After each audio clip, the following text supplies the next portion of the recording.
अस्सलाम वालेकुम वरहमतुल्लाह। दोस्तों, आज हमने सोचा है कि इन बच्चों को कुछ गिफ्ट दिया जाए, कुछ तोहफा दिया जाए।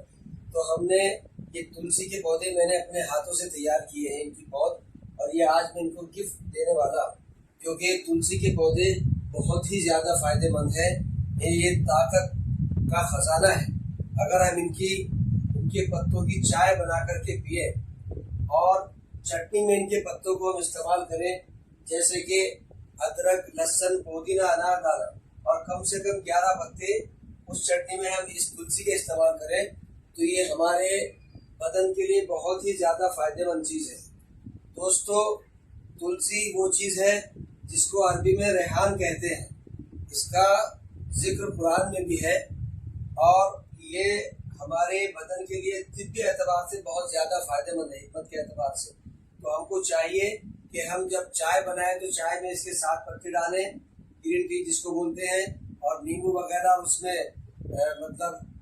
मेथी और कलौंजी डाल करके हम चाय बना सकते हैं। इसी तरीके से जब हमको चटनी बनानी है तो अदरक, लहसुन, पुदीना, अनारदाना, ये चारों चीज़ें ले लें और तकरीबन 11 पत्ते इसके शामिल कर लें।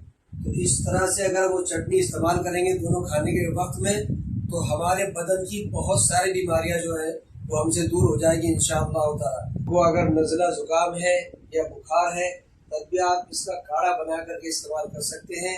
ये बहुत ज़्यादा फायदेमंद है। अगर हमारी इम्यूनिटी अंदर से मजबूत रहेगी तो हमको रोग बीमारियां नहीं पकड़ेंगी।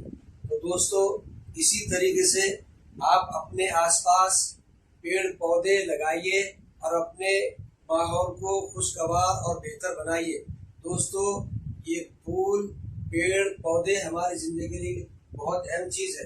तो आप जो चीज़ें हमें हमारे बदन के लिए भी फायदेमंद है, वो हमें अपने आसपास लगानी चाहिए, ताकि ज़रूरत पड़ने पर हम उनके पत्ते, उनके फूल इस्तेमाल कर सकें। दोस्तों, इसी तरह की और वीडियो को देखने के लिए हमारे इंस्टाग्राम पेज को फॉलो कीजिए और हमारे चैनल MU Ansari 74 को सब्सक्राइब कीजिए। अस्सलामु अलैकुम वरहमतुल्लाहि वबरकातुहू।